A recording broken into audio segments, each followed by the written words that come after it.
Hey everybody, Goat here. Welcome back to Goat and Hogs Guides on Diablo 3. In this one here, we're going to go ahead and talk about the crafting system, and I'll throw in a few advanced tips on it to help you out.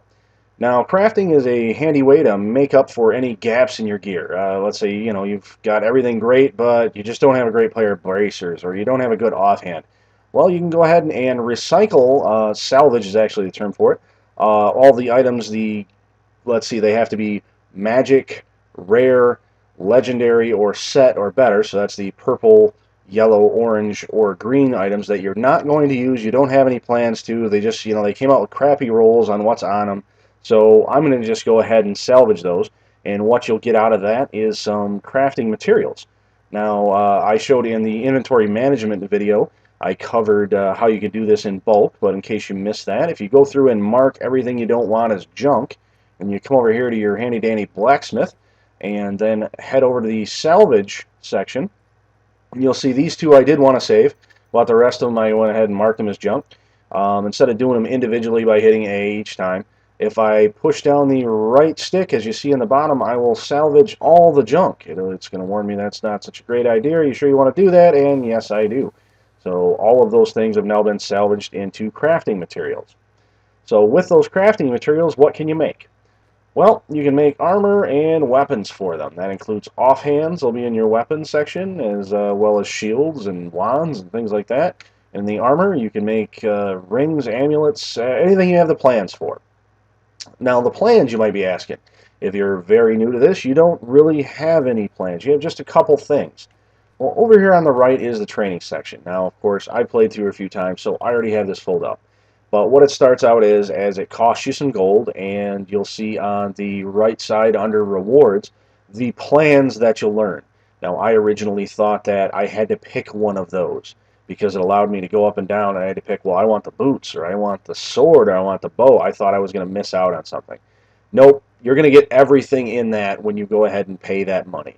So that you can keep an eye on, well, those are level 12 items and I'm only level 10.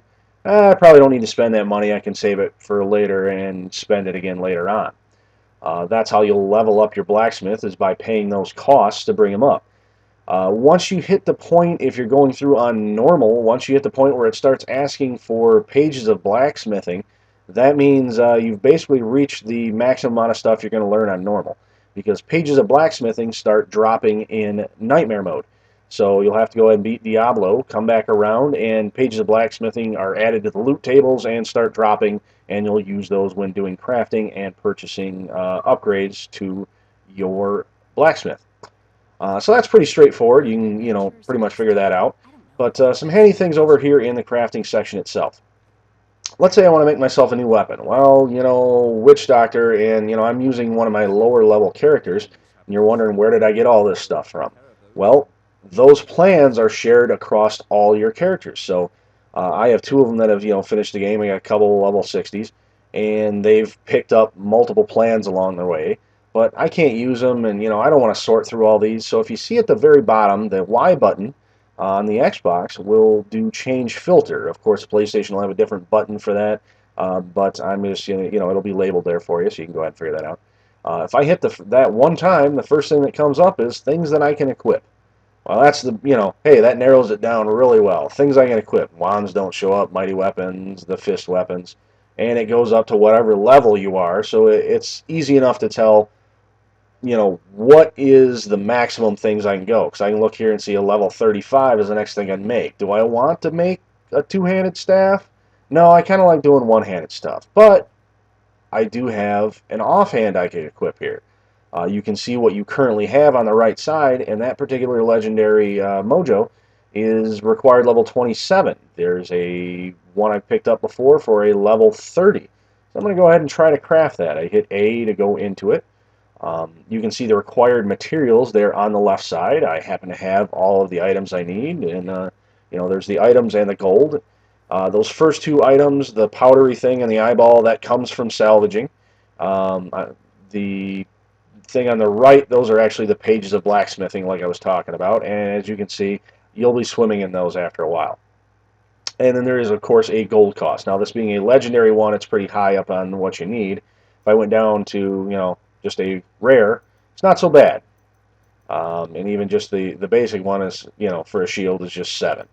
But yeah, even this mid-level one here, they want more money, they want more parts, and that's just simply because, it's making you salvage more things to make it worth buying the or crafting, I should say, this item.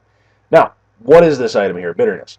If I bring up the compare on it by hitting X here on the Xbox, you can see that it is going to give you 6 to 10 damage. You don't know, it's a guaranteed plus 6 to 10 damage. Like on the right, we have 7 to 12. Not quite as good. But you get a critical hit chance bonus from 2 to 3 range. You get maximum mana, which is handy to cast more spells from 50 to 59 range. And then 3 more random magical properties. Basically, when you do a craft, it's just like getting a loot drop. You're going to have that randomness factor. The upside is when you craft something, it is going to be just like the loot system is. It is going to be geared towards you with your primary stat. So, 3 random magic properties. One of those is almost always going to be plus intelligence. Now, the next 2 could be life per second, vitality, who knows. Now, I want to craft one. Now, let's say if I hit the button on accident by hitting A to create, you could hit B real quick before that bar gets across and you don't lose anything. I bumped that a couple times and had to hit, back out of there. But I do want one, so I'm going to go ahead and hit A, and boom. It's done. You can see it took away all the materials, took away the gold. I don't have enough of that powder to make another one, so let's hope this one's good. We'll hit A to C, and you get the comparisons there on just like you would in any other item. It has less life available, and it's about the same amount of damage. Does have a slot, which that's another random thing. You're never really guaranteed, slot or not. And it's a little worse armor. So it looks like I could throw in some more, maybe a decent topaz in there. That'd be handy. But I'll decide on that a little bit later. I'll go through it. Now at the bottom you can see there, I could equip it by hitting X. That'll go straight into doing it, putting it on you. You could salvage it straight out of here. Oh, I don't want that at all. Just hit salvage. It, recycles it into some materials. Of course, it's not going to be nearly as much as it was to craft, but you'll get something out of it. Or had I had enough materials to make another one, there would be the A button would be lit up to craft another. And then, of course, B button backs out so you can go and deal with things. So I'm going to back out and head back and look in my inventory, and you'll see it in here. And that's where I can bring it up, decide do I want to equip it or not, how does it look, things like that. So that's the information behind actually crafting. Now, some information that will help you out is those materials. You may notice how many things it said I had. I don't actually have all that stuff on me. I only have these things on me. All the rest of that stuff is in my stash. And that is why it is very handy to take all of your crafting materials on any of your characters and always put them in your stash. It not only frees up inventory space, because now, as you'll notice, I have 24 of 60 on me. I'm going to go ahead and drop these out. There, I just gained 2 back. But any character can make use of those. And as the plans are, since you can use any of the plans, it makes it for a lot more efficient crafting. I'm going to head down here to the gem crafter. Gem crafting is very similar. You have to find the gem crafter later in the game. He shows up in middle of Act 2, and that's when slots start showing up and actually makes use of the gems. And if we talk to him, he'll have a training section here as well, and you'll pay money to upgrade to train him. And what that does is you can take and combine gems if from lower quality. Let's head all the way to the bottom. The first things you're going to be finding are the very, what are they, chipped rubies, I think. You take 2 of those and pay them 10 gold, it'll give you a flawed ruby. Then you can go from, oh, here's one I can actually do. I can take 2 of the, I have 3 of the 2 needed, give them $25. Those are the flawed rubies, and 25 gold, I should say. And I'll get a regular ruby about it. And as you see, each thing costs a little more. And pretty much everything, if you notice, you need 2 of the previous one to get up there. Now, if you're a mathematician fan, you will realize that to get to a Radiant Star Ruby, you're going to need a lot of stuff. Now, once you're level 60 and you're doing stuff in Inferno mode, now everything that drops will be flawless square rubies and up. So at least there's that you only have to work your way up that high to Tier 4. Tier 14. There's actually a Tier 50, and I don't apparently have the pattern for that one there. The marquees, there you go.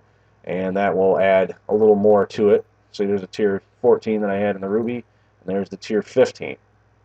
And it adds a couple more requirements and 50,000 gold to make one. But if you hit the X button here, you can see that's what it's going to do for you on each item. It's going to give you, on the helm, 33 magic item find, 62 intelligence anywhere else. All of the gems basically, and it's telling you on the right side as well. On weapons, each gem does one thing. On the helm, each gem does another thing, and then any other slot, it will give you a standard amount, where the amethyst gives you life, the emerald gives you dexterity, the topaz gives you int, and the ruby gives you strength. So the general wisdom is to go ahead and stack on all of your slots, except your head and weapon, is to stack your primary attribute type of gem, or if you need to, throw a little life in there as well, some vitality. Now, the deal with life in helm, that's the most common one. People will, because there is no way on any of the helms, as you see here, to actually gain any damage. So, and it is a percentage of life that you gain. So people like to put big amethysts in the helmet slot because that'll give you a percentage more of life. And that doesn't waste any life in any other spot that could be giving you your primary stat for more damage. Also, critical hits are so big in the game. Critical hits are the most popular things to be putting in weapons. Weapons will, you get a critical hit damage bonus by putting them in there.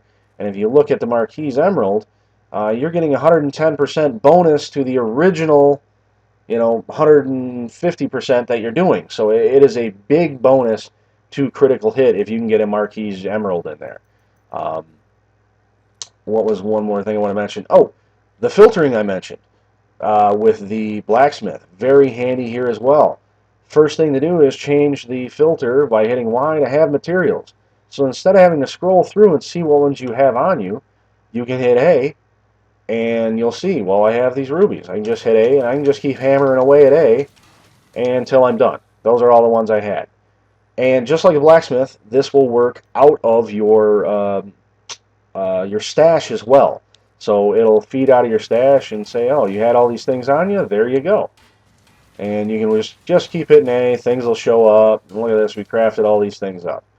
And we'll back out one more time, flawless. There, I've crafted, because I have the filter on for have materials, I don't have anything left. Then you can go over to your socket and you can see what you have there, and there you see the information of what you're going to be putting in. Now, you don't have to go to a I keep hitting that extra button, getting all the midgets. You don't have to go to the gem crafter here to actually socket an item. You could go to the gem in here, say I want the ruby. Where do you want to put it? I want to put it in that item.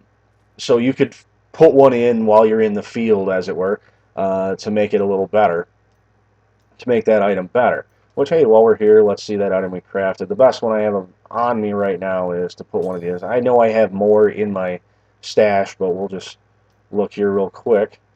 And if we look, it only loses a little bit of damage to be having bitterness on there. I could get a whole lot more life, though. So I don't know. I'll tinker with that. I do like the bonus experience per kill and the critical hit chance. But anyways, the other thing you can do from here is you can actually go and remove items. You go, I don't have, I have a plus experience gem in here. Maybe I have better ones on me now. You could go in and click on it, or click, I always say click, hit A, and you can see in the bottom left it's going to cost you $1,500 to pull that one out. Now, when you go to pull these out, of note, it's going to pull both. You can't just pull one. And of course, it costs more. This being a lower end gem costs less. But that allows you to pull gems out, upgrade those gems, and then put new gems in. One trick you have to pay attention to. See, I have a lot of these ones that are the triangles, right? If I go and say, well, hey, I can take these two and make a better one. Well, the only trouble with that is making the better one will leave me one less topaz than I actually had before. So you may end up in a sticky situation where you've made a better gem with one, it has better stats, but you can't put one back in the thing you pulled it out of, and overall you're actually down. So actually I can show you an example of that. Let's pull that one out of there and pull that one out of there. And we'll come, let's see what they would do. So you see here, Radiant Topaz. It's going to do 26 intelligence. Now, I want to combine one of those. Whoops, let me go back to my filter. Oh, why don't I have it? Because I probably don't have any more items. Okay. Well, if I were to go in here, you can see it was 26. Next one up from a Radiant is, yeah, here we go. A Square Topaz. That's the next one up. And what does it do? It does 30. So I pulled two 26s to make a 30. I'm going to lose ints overall on that whole deal. So you want to make sure you have a couple spare laying around before you start pulling everything out of your gear and upgrading it.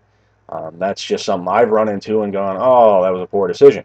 But anywho, I hope that covers pretty much everything on crafting. Make sure you put everything in your stash, and make sure that, realize that you might have to craft something 2 or 3 times to get something better than what you currently have.